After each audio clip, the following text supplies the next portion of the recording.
Okay, Jonathan Martinez versus David Nunez here. I recognize David Nunez. He placed second in Toronto playing Amethyst Steel, I believe, and based on the mulligan, it looks like he's on that as well. I believe Jonathan is also on Ruby Sapphire. So interesting list here. Amethyst Steel really sort of really gaining popularity this set. Let me ask you a question, right? So we have Ruby Amethyst as sort of our top, I would say, Amethyst deck, and that's not really up for dispute. Why would you play Amethyst Steel? What does it offer you that Ruby Amethyst doesn't? So we were talking earlier about, what meta are you hoping for if you're a Ruby Sapphire player? And I think the meta that is given is a more aggressive one. The Amber Steel Mines deck is a lot more aggressive. Even Ruby Amethyst can be a bit more aggressive as well. I think Amethyst Steel gives you those steel removal options that are a little bit easier to counter those more aggressive decks that come out with super explosive openings like daisies and stuff versus Ruby Amethyst, which can be a little bit slower. Yeah, and I feel like Amethyst Steel actually used to be the more aggressive version of an Amethyst deck versus Ruby Amethyst. That paradigm sort of shifted when the Flynn Sisu line came, but you're absolutely right. Having access to that steel removal can help you in those more aggressive-oriented matchups. But we do see an aggressive start here with Diablo into Mr. Smee.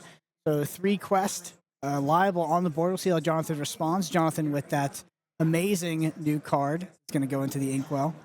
We're going to sail into the Azure Sea. Choose to ink sail so that we can play T-Pose. Super important thing for Ruby Sapphire here to get that turn 2 ramp, getting another card into your Inkwell so that you can ramp towards those more expensive cards like Sisu Empowered Sibling, board wipes essentially to gain control, also allowing you to potentially play a Hiram on turn 3, Hyrule Flaversham if you have it in hand. But one interesting thing about these Amethyst Steel matchups that I find is they can be a bit aggressive, but a lot of their characters have like 3 strength or 4 strength, especially as you get into these 2, 3, 4 cost characters, which make some of the Ruby removal a little bit less good. Yeah, so we started out the cast talking down on Ruby Sapphire a bit, but what I will say is that this is definitely one of the best decks in the game. It's also got quite a bit of upgrades in the new set. It's so much more consistent on that ramp on turn 2, but I think it's the sort of the change in its win condition away from Lucky Dime has made this deck so much better and so much more consistent. Very eager to see if Jonathan even has any Lucky Dimes in hand. I see the Maui Half Shark in hand. I know a lot of people are leaning more towards that, playing some Pirate's Lives. We see it Be Prepared in hand. Just Maui being able to bring those actions back from the discard can be a super powerful thing. A lot of times people have just given up on the dime. It's a little bit too slow in this metagame, so eager to see if we find that. But it does look like Jonathan is going to ink. We're going to challenge this Diablo with our Tipo. It looks like we played How Far I'll Go for the turn, allowing Jonathan to look at the top 2 cards of his deck, put one into his Inkwell, and then the other into his hand before passing the turn back to David. Yeah, so Jonathan does find the Pawpsicle critically before that we did have our turn 2 ramp, but we're missing some of the other pieces, right? We didn't have the item as well as didn't have the Hiram for that draw engine. So Jonathan, while having that critical turn 2 ramp, didn't really have an ideal start so far. David, starting to pull a little bit ahead, but that's what this Ruby Sapphire deck does, is it tends to fall behind in the early game and then pulls ahead later with these sort of high value, high cost cards. I'm sure David is understanding of this as well. I think David has to know that he can't win the attrition game, right? Especially as the Amethyst Steel player. One of the things I love the most about the Amethyst Steel deck is you can play more aggressive, or you can play a little bit more towards your mid game, work with bouncing your Mims and Merlins, like this Merlin Rabbit we see in play. But against the Ruby Sapphire deck, I think you have to go as fast as you can, trying to end the game quickly. We do see Jonathan playing him out of Medusa there to banish the Rabbit, allowing David to draw a card, and then we're also going to banish the Smee with that last bit of damage needed to be done by Tipo there before passing the turn, and now Jonathan has the board. Yep, and quickly with a 4/4 Madame Medusa sitting here on board. Hard for David to deal with, but David has a full grip in hand, has access to Amethyst for a lot of card draw as well. We know Jonathan has the Pawpsicle in hand, so we'll be able to draw, but doesn't have that Hiram quite yet, so could potentially run out of grass.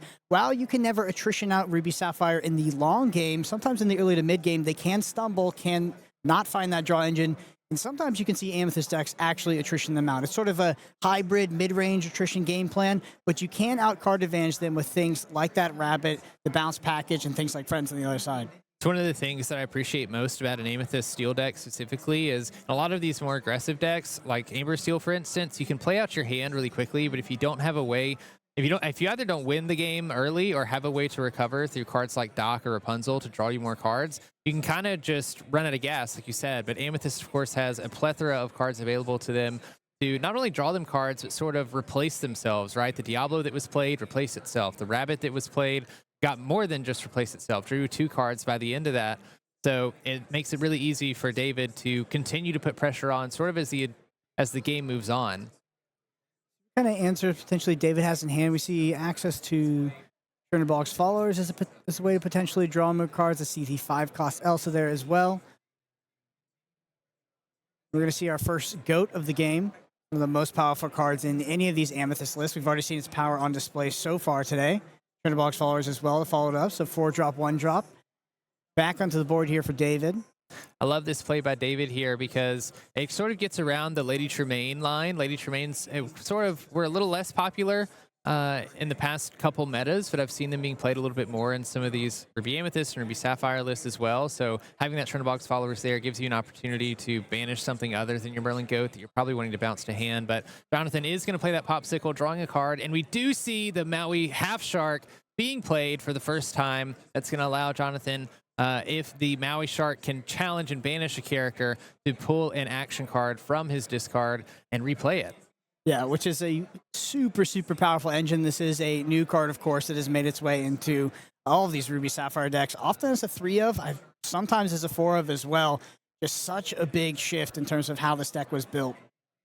Another thing that I love about Maui Half Shark is that he is evasive, and I'm sure we will see the phenomenal cosmic power of Genie later in these Amethyst lists, sort of taking over the Amethyst Inc. entirely this set. We haven't seen it yet, but Maui can be a great counter to Genie.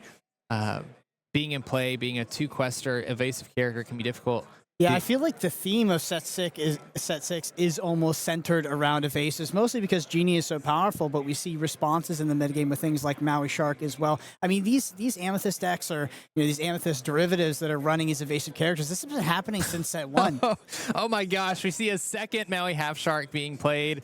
That's going to be sort of brutal. Jonathan doesn't particularly have a lot of actions in the discard to make use of, but Jonathan is gripping a pretty expensive hand here. I think there's a Sisu and maybe another Maui Half Shark in hand next to a Be Prepared. Certainly don't want to be prepared this board if we can avoid it, but does give us the ability to potentially start questing with these Maui Sharks. Again, with them being evasive, makes them pretty safe, especially with this Tinkerbell Giant Fairy being in play by David. You don't want to give your opponent the opportunity to challenge with that Tinkerbell to deal 2 damage to any of your other characters if she can banish a character in a challenge. Eager to see how David responds to this. Yeah, Jonathan hasn't drawn too many cards, but I feel like David is just in a really rough spot on board just because of these 7-5 stat lines. Like, how do you deal with that as an Amethyst deck? I mean, of course, you're playing Steel, so you have access to things like, potentially, and then along came Zeus. We see the strength of a Raging Fire there, able to take out that Maui with a single damage counter on it. But it's a very menacing sort of stat line to deal with, this 7-5, especially when there's a Pawpsicle on board to potentially heal it up. Yeah, you can't leave damage on it. Wouldn't be surprised if there were some Along Came Zeuses in the deck. I don't see any in David's hand.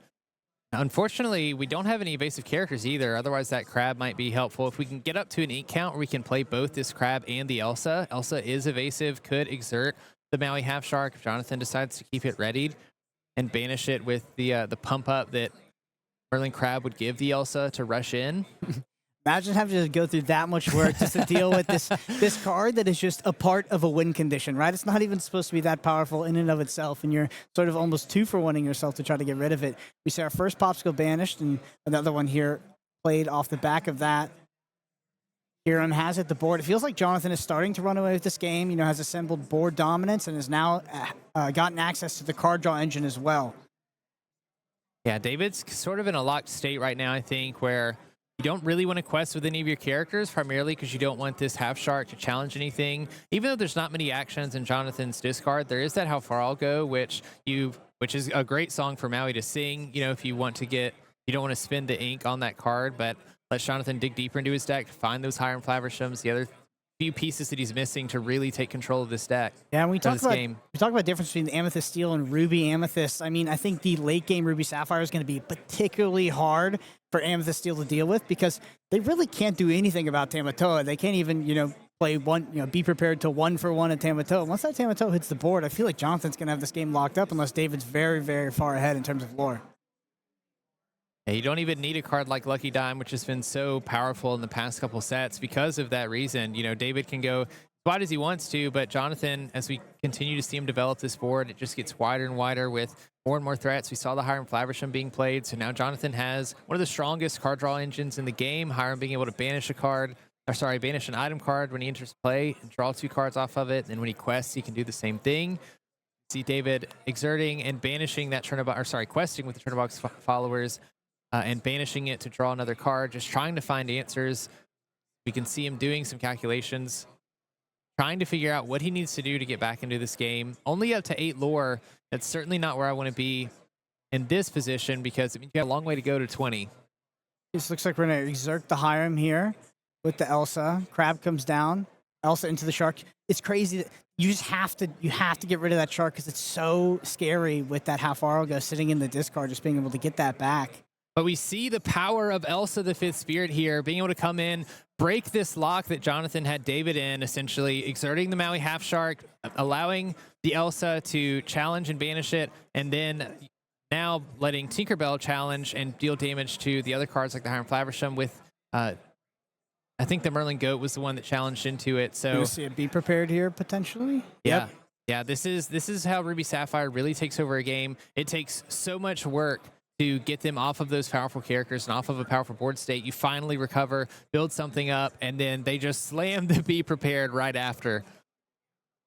And it looks like David here, just 2 cards in hand. That's the perfect card to draw there. We see the Merlin Rabbit coming to draw another. We find a Diablo and a Churnabox followers, both of which will likely replace themselves.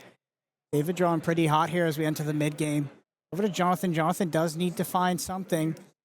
Oh, that's going to be brutal. Jonathan's going to play a Sisu empowered sibling. It's going to banish all characters on David's side of the board with 2 or less strength. Fortunately, like you mentioned, this Merlin Rabbit will draw a card when banished, and so will the Diablo. So David, having no cards in hand last turn, is going to start this turn with 3 cards in hand after drawing per turn. We do find the Genie finally entering play. Evasive, 2 lore, 4 willpower. Lets you draw a card when it enters play.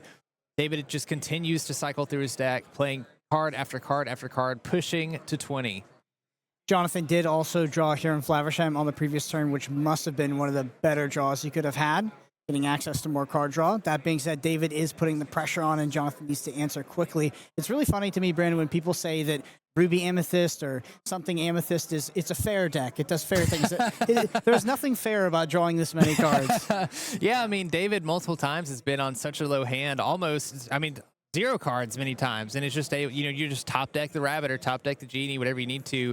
And even when you are top decking cards that aren't drawing you cards immediately, half of the cards that are in play will draw you cards as soon as they're banished. But very quickly, the tides have turned here. We see Jonathan, after having played that Sisu, this turn is played the Sisu to banish the Genie, making sure that he doesn't start questing away, getting too far ahead, and then also had that Hiram to follow it up, bringing us back to another powerful draw engine here. David going to trade with the Sisu with the Goat to get that off the board, gaining a lore when the Goat leaves play, ensuring that Jonathan can't get closer to 20 with that 3 lore that he could use with Sisu to quest with. Has access to Diablo, Magic, Broom. This is actually a very, very tight game. I think this is where we see the power of Amethyst, right? Like, you're just able to be super consistent, continue to refill your hand. You have access to so many cards that eventually get you lore. It has just been turn after turn after turn. Jonathan has had to wipe David's board, and every single turn after that, he just comes back and there's 2 or 3 more characters in play. We see this evasive Tinkerbell being played. It's a card that you have to answer. It has 2 lore, 3 willpower, evasive. The evasive Sisu we have isn't going to do much against it unless we can bump it up with this Vitalosphere potentially, give it some extra strength and challenge it. But even if David's able to only get 2 lore out of these cards, every character that he plays with 2 lore on it, if he can get that, it's not going to be very long before he can just close out the game to 20 before Jonathan can fully recover. Yeah, really important brawl there. I think Jonathan is close to pivoting this game, but David going up to 15 does get critically close to that 17, does have 4. We have 8 ink. So isn't able to do a Goat bounce Goat potentially off the top in a single turn quite yet. tooth of draws. I mean, the scariest thing is that this Diablo, even when you deal with it, is just going to draw another card. So you can't only play the role of the controlling player in this game. If you're Jonathan, you also need to pivot and put pressure on because David's just threatening that bottom. Yeah. Ooh, that is probably not the one you wanted to find. No, especially with Diablo and Magic Broom here, both not having very much willpower to work with. This Bell Accomplished Mystic, usually a very powerful card in these Amethyst mirror matches, being able to move damage around from these evasive characters challenging each other, unfortunately isn't going to be too useful here. We're not going to be able to move any damage off of our own characters. We are going to banish the Magic Broom and draw a card when Bell Accomplished Mystic is played, see if we can find another out or something that we can do. I don't think we did, though. Finds a 4-cost Genie, is not able to play it off the back of that Bell. We're going to see the power of Ruby Sapphire here as it closes out the game, 8-13. Ruby Sapphire definitely in control. Also back in a position where we don't really want to quest with anything if we're David. Give Jonathan that option to bring back actions with Maui Half Shark. David might have to find a way to get rid of that or just find a way to win in one turn. Be particularly difficult from this position. Interested to see if Jonathan can find something that quests for a little bit more than one here to start adding a bit more pressure to the board. I do see a Pirate's Life in hand as well, which is a particularly important card against these matchups where your opponent's the aggressor, which is most of them if you're playing Ruby Sapphire. But basically, these Amethyst decks can be super scary as they get closer and closer to 20 because of things like the White Rose and Merlin Goat being able to finish the game out without really a way to stop it at all. We can get a couple Pirate's Life being sung, especially with the Maui, and we see it being done here. David has to lose 2 lore, you gain 2 lore, that's a 4 lore difference, and then Maui Shark can bring that back. Anytime he's able to challenge a character, can bring that card back, you can play it again, build a 4 lore deficit again, and I think this is how Jonathan is going to be able to catch up without actually committing very high lore questing characters onto the board. Yeah, absolutely. Feels like the Pirate's Life is really what cemented the lead here, able to take David down to lore as well to keep him off of Goat range, which he honestly wasn't even very close to. But it really cements this win here for Jonathan. Now he's got to go through the motions. Not much David can do on his end. Those 2 Genies are threatening 5 lore if Jonathan can't do anything about this. Jonathan can find a Pirate's Life here. 2, 3, 4, 5. Would that be exact? Up to 20? Can find a way to gain lore this turn. Jonathan can take this game immediately. Looks like he's digging for something with these visions of the future. Digging 5 cards deep. Can choose one of them and put them into his hand. Go for the 5th card there as well. Okay, looks like we're just questing out here. So players are taking a look through each other's discards just to get information.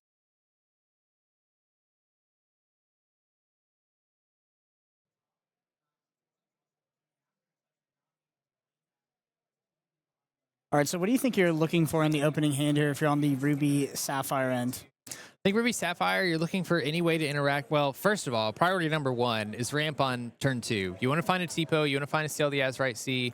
It'd be great if you can find a turn 1 item like an Ice Block or a Pawpsicle, but I think your number 1 priority has to be that ramp, because if you don't, then David has an opportunity to play something like a triple 1-drop opener, right? 1 drop on turn 1, 2 1-drops on turn 2, and it doesn't take very long for that deck to get close to 20 like we talked about before, and get to a point where David could finish the game before Jonathan can actually start. After that, I'd be looking for early ways to interact, things like Brawl, things like Sisu, Daring Visitor, just ways that I can keep David from getting to 20 and sort of push myself to the late game. Yeah, I'm kind of embarrassed because I don't remember the hypogeometric math off the top of my head. Assuming that Jonathan is playing 60 cards, having 8 copies of turn 2 ramp, it has to be almost guaranteed at this point, looking at that many cards, that you have options to look at so many cards in the sort of sculpting phase of Lorcana. I imagine with 8 copies of turn 2 ramp that you're pretty much going to find it every single time. I think Jonathan is putting away 5 cards, maybe 4 there. It looks like he's only keeping 2, but I only see 4 cards. Might be 1 stacked on top of each other. Anyway, putting back a lot of cards, looking for stuff. We see double Pawpsicle, 2 Tipos, so he has... Oh, wow, yeah, he has... He does have turn 2 ramp. Maybe too much ramp at this point. But Jonathan is going to start off with a Tipo, going into the Inkwell, and a Pawpsicle, drawing a card, passing it on to David. Another Pawpsicle in hand as well. And that does have access to the 3-cost uninkable Sisu as well. We saw how impactful it could be against something like a Genie on the opposing side, leading with a Diablo here for David. I'm eager to see if we play the Tipo out here to try to stop the character, or if we play the Sail of Azurite Sea so that we can play the Pawpsicle on this turn. Because you play Tipo, you can just put a card from your hand into your Inkwell, but it enters Exerted. Versus Sail the Azurite Sea, you can put a card from your hand into your Inkwell, and you can use it this turn. As we're able to see here, Jonathan's able to get that second Pawpsicle out, continue to put cards into his hand, getting rid of all of that turn 2 ramp that he was looking for. Yeah, really interesting line, actually. It's just going to be a Chernobog's Followers for David. That cannot be the turn 2 that you were really looking for there. No, I think you're really looking, if you're going to play a 1-drop on turn 2, I think you want to play 2 of them, especially in this matchup. So really unfortunate for David here, not having that play to go really wide. Jonathan playing the Grandma Tala, being able to look at the top 2 cards of the deck, choose one and put the other at the bottom, putting another body on board, a pretty good body, a 3/3, 1 lore is going to allow Jonathan to challenge into pretty much anything that David is questing with and playing. See if David decides to quest with the Chernobogs. He does quest with the Diablo, drawing a card, or sorry, not drawing a card, gaining a lore, and then passing it on to Jonathan. Benja, how common is Benja in the Steel Amethyst list? What set are we in, Brendan? To be fair, I mean, you show up to a tournament that's 32% Ruby Sapphire, I think that you put the right tech card in your deck. Yeah, definitely trying to play around those lucky dimes that they find, and of course, all of the other items like Ice Block that we see, Pawpsicles, etc., can really disrupt a Ruby Sapphire player. That is really using Hiram as their primary draw engine. If you can disrupt that, then you can maybe buy enough time to win the game before they get going. Yeah, I feel like David accurately predicted the metagame to bring in, not only bring in Amethyst Steel deck, but to also have a copy of Benj in the deck shows that he was prepared for this kind of Ruby Sapphire representation. Ruby Sapphire has diversified away from the Lucky Dime all in as sort of the win condition, but we still see 1-ofs of Lucky Dimes and sometimes 2-ofs in a lot of these lists. David finding that Genie as well on turn 4, allowing to draw a card, evasive, 2 lore. Of course, we have the evasive Sisu in play, but he's quite a bit of strength away from banishing the Genie. I don't even think a Vitalosphere would actually banish it if we had one in play, because it only gives +2 strength. So might be an issue, but we do find the Maui Shark coming into play. That is going to stop the Genie from doing anything, and we're able to combo it here with the Pirate's Life and the Sing Together mechanic, being able to use Sisu, Daring Visitor, and Grimmatala to sing the 6-cost song, gaining Jonathan 2 lore, forcing David to lose 2 lore. So now what do you do if you're David? Like, it feels like you can't quest. You have to get rid of the Maui Shark first, because if you don't, that Maui's going to get those cards back from the discard and just accrue more value. Such a threatening 6-drop that also happens to have evasive and just deals with the other most powerful cards in the format, it feels like. Yeah, it's definitely a card that has been giving David some trouble from last game, this game as well. We don't have any cards like Along Came Zeus that we could use to quickly deal with this Maui Half Shark. I think we're going to have to resort to just playing out to this board, hope that we can find some of the steel removal by drawing a couple cards. What are your thoughts about the second ability on Maui Half Shark? Because I already feel like 6 cost, 7/5, inkable, evasive, recur things out of the discard. Very, very good card.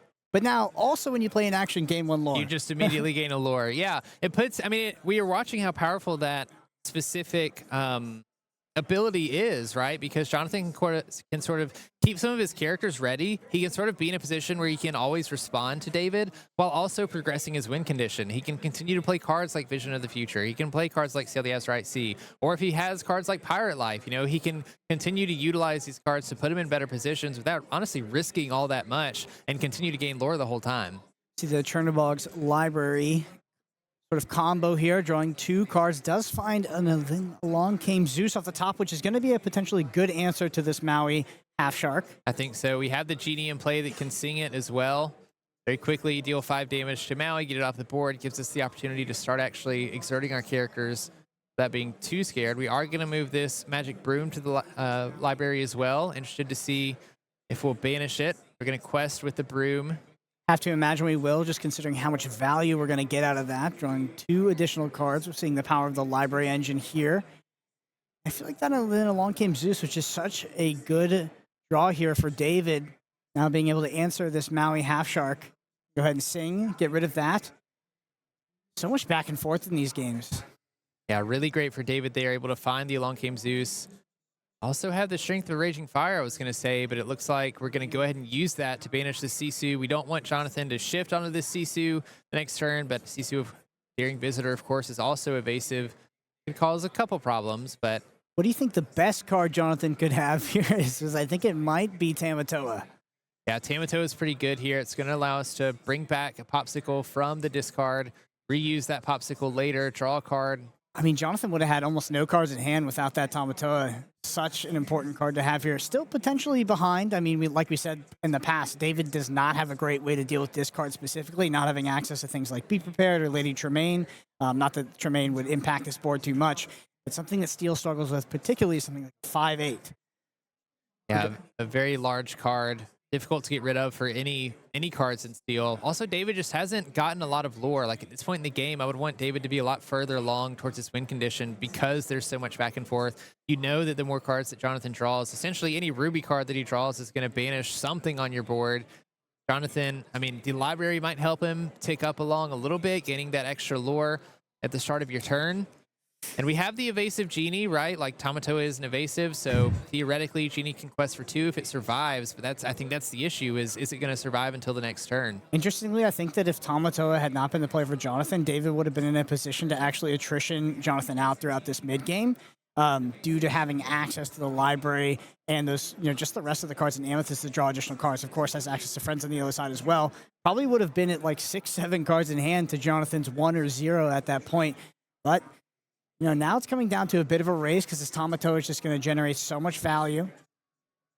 Still, we see David on the gas pedal here, getting up to 9 lore. Moving the Genie to the library as well, knowing that that's essentially the target on board. That's the thing that you want to banish. We do see a big Sisu in hand as well. I think we have enough ink to play it this turn if we want to. I think we only have 8 though, so are we going to gamble on the Pawpsicle? It feels like the big Sisu is pretty impactful here, though. It's actually going to stop potentially 5 lore. Oh, so we are going to play the Pawpsicle. We don't need to find the Inkable here, and we do find it in the form of Maui Half Shark, potentially a card we would have wanted to play as well. An option to potentially play that. But that, with access to the ice block here. Could also quest with Tamatoa this turn if we banish a Pawpsicle and then bring it back using that to ink. I didn't see that line, but I see it now. Yep, that does make it guaranteed, right? So it wasn't much of a gamble, and that probably will be the correct play, just considering how much value this Maui Half Shark can get. And there we go. We do see that ice block activated, and it's going to be a 3-for-1 here for Jonathan Martinez off the back of that 8-cost Sisu. David will get to draw a card from the Genie being banished at the library and a card from the Diablo being banished as well. So there's something I'm so impressed with in this Amethyst Steel deck is it feels like no matter how many times Jonathan's able to deal with their board, he just constantly has cards in his hand that he can continue to follow up with. I really like seeing those Maui Foxes for David as well. We could potentially start bouncing this goat back and forth, trying to push ourselves closer to 20. Although I believe Jonathan does have a Pirate's Life in the discard, and we know we have that Maui Half Shark in hand as well. Great thing about the bounce package, though, is you never really have to leave anything exerted to utilize it. So yeah, these 2 Foxes, I think, are looking fantastic at this moment.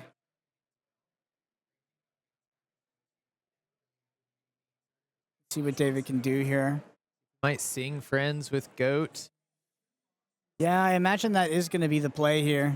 Just need more card selection.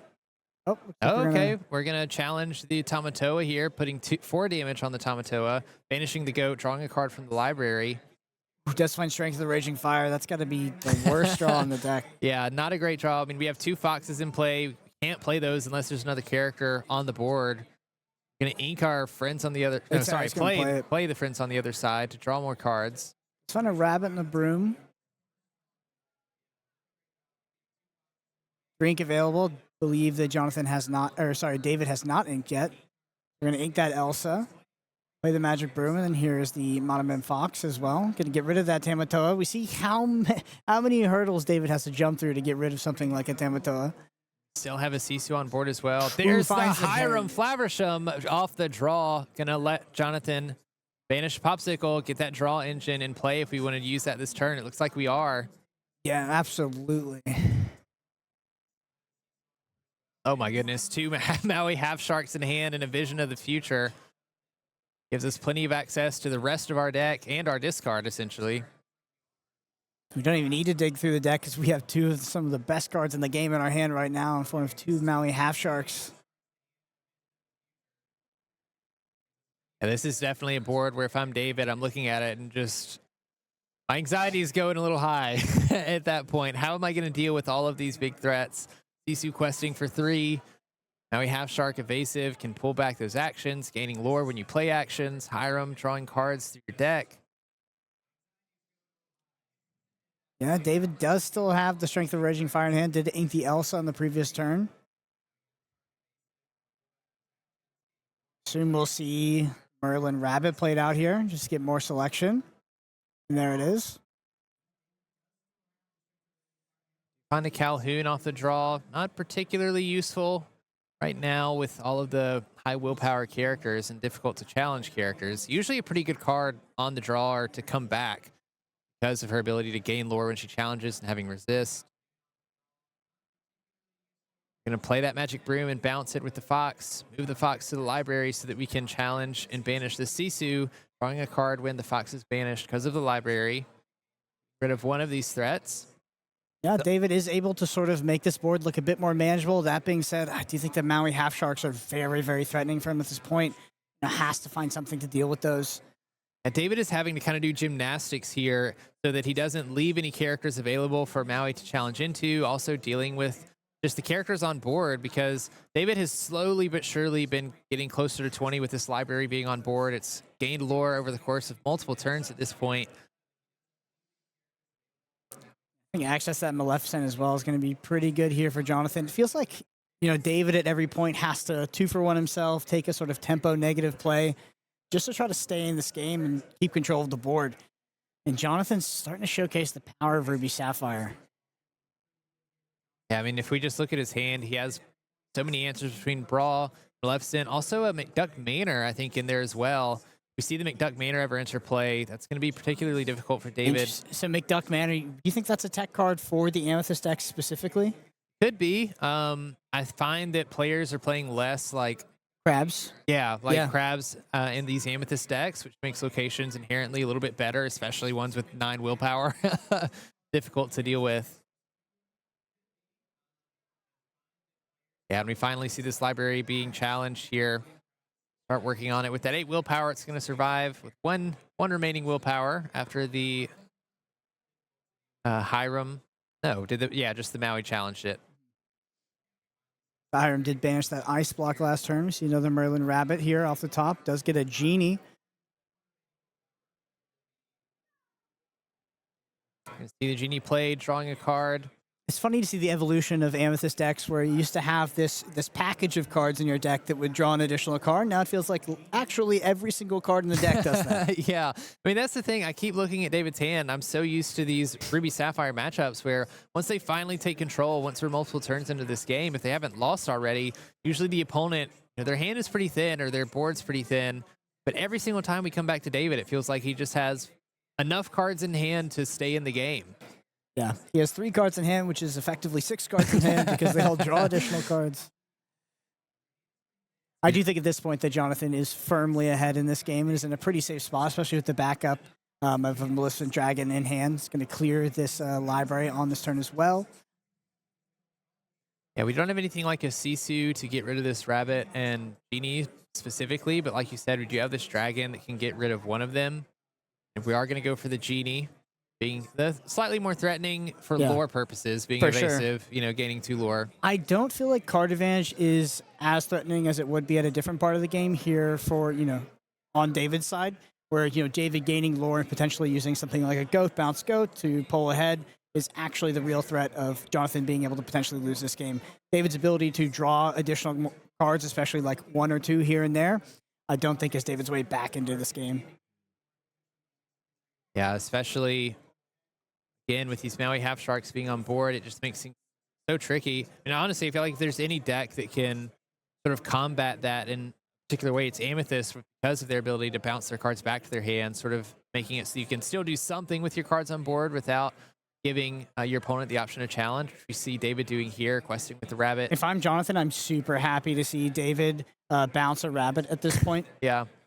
You know, because you're utilizing one of the cards in your bounce package to actually send a rabbit back when you already have 5 cards in hand. You're in a great spot if you see this, Jonathan, because what you really don't want to see is him be able to get up to something like 15, 16, 17 lore and then use those bounce cards to bounce goats. Something interesting too here on Jonathan's side of the board. We have enough lore next turn to get up to 18, I think, if we completely quest out. 2 Mauis on board means that if we have a single action in our hand, we can play that action, immediately gain the 2 lore, and win on the next turn. So now, once again, the second text of Maui coming into play. Do see the Along Came Zeus. Can't be sung by anything. We're just going to pay the 4 ink to get rid of one of those Mauis. So we're at 13, 14, 15, 16, 17. If we do find a Pirate's Life, that would be game here on the side of Jonathan. Strength of the Raging Fire finally getting inked, and we see Crab Magic Broom come down here for David. David threatening 4 on the following turn. Could go up to 18, which is effectively game, you know, considering the threat of something like a goat in hand. So both players kind of threatening a win here. Yeah, things are actually pretty close. If I was Jonathan, I'd also be a little concerned of a White Rose, but we haven't seen any of those in David's deck yet. Things are actually very close considering that Jonathan doesn't really have an answer here. Yeah, it doesn't have a way to banish anything on board. 3, 4 lore just straight on the board for David here would push us to 18. Expertly navigated by David. I thought this game was not this close a couple turns ago. We have seen at least 1 goat, maybe 2 in the game so far, so might be a little bit difficult to find that final lore, but we do have a rabbit in hand. Unfortunately, I don't think we're going to have enough ink to both dig for a game win and actually play and bounce those cards. So David, no way to draw additional cards. You know, does have, I think, most likely quite a few B-preps in the deck, but not going to have the luxury of trying to find them. The Micduck Manor will most certainly, with the characters on board, threaten game if Dave is not able to win on the final turn or on the following turn. But Jonathan doesn't want to put David in a position to win on the following turn. Play this other Maui Half Shark. And did we end up going to be one off here with the Hideaway? Yeah, we're keeping the Hideaway, I think, so that we can maybe play it not on this turn, but the following turn, and using that second ability on Maui to burst gain some lore. Is the Hideaway a must target or a may target? I think it's a must target. Yeah, so there has to be a but you can. Is it opponent's inkwell? I think it's just no. It chosen item or location. So with the McDuck Manor in play, we can choose our own McDuck Manor to put into our inkwell and utilize that card. Yeah, I think that the McDuck Manor. Okay, so he's not going to quest out with these 2. Yeah, don't want to give that Calhoun the ability to gain an extra lore. Absolutely. Smart plays here by Jonathan. Find a snake off the top for David here. That's not going to be enough. And it has the rabbit, though, to dig. Yeah. We still have the rabbit to dig a little bit. And the broom as well to draw when we play a card. So imagine we'll see the rabbit come into play here. And a goat would be enough because it would be 4 plus the 2. So 6 ink is all you need to find. So it needs to be a goat at the top. It's not. Oh, it's a Smee. For Smee, that's not going to be it. We are going to banish the broom, try and find something else. One more chance. Chernobog's Followers. It's just going to be a Chernobog's Followers. So how much ink do we have? We have 7. We have 7 ink left. We do have a snake in hand that we can use to bounce a rabbit back. Yeah. Try to draw another card, but Jonathan's board is looking very scary right now. We have to answer it in some way by the next turn. Yeah, you absolutely have to win this turn if you're David. We also don't have a way to exert anything with Elsa the Fifth Spirit because we don't have her in hand that we could potentially use Calhoun with. Very, very difficult spot for David here.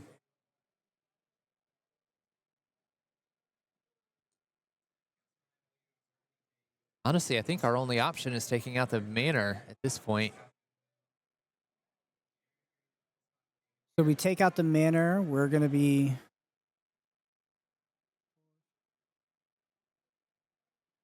5-19.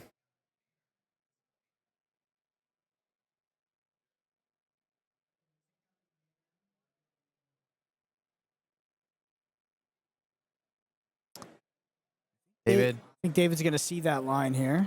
Yeah.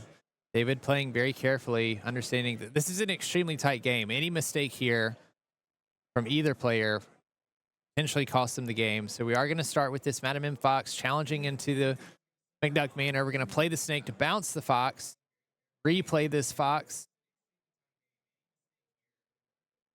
What are we bouncing?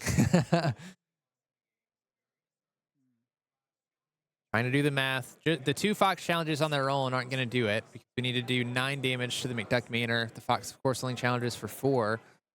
Even if we replay this Fox this turn, we still have to swing something into the McDuck Manor.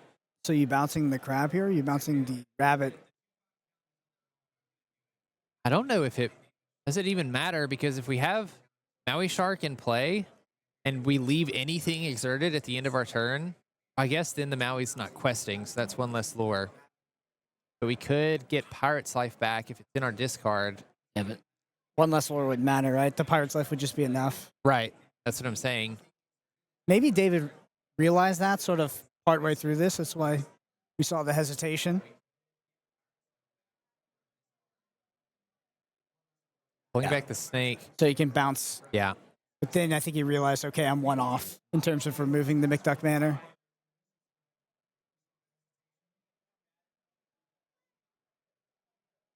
Okay, so it looks like David's play was to sort of attack into the McDuck Manor. Maybe thought this Monomon would clear it, bounce it back with the snake, have no exerted characters to stop the Maui from recurring that Pirate's Life, but maybe did the math wrong on that. That's why we saw the hesitation. Yeah. He's trying to look at his hand, figure out if there's any way we can save this. Like we're going to quest with the crab again, bounce it with snake. Oh yeah, boost the Fox here, so now we can get rid of the McDuck Manor. It still leaves the Fox exerted though.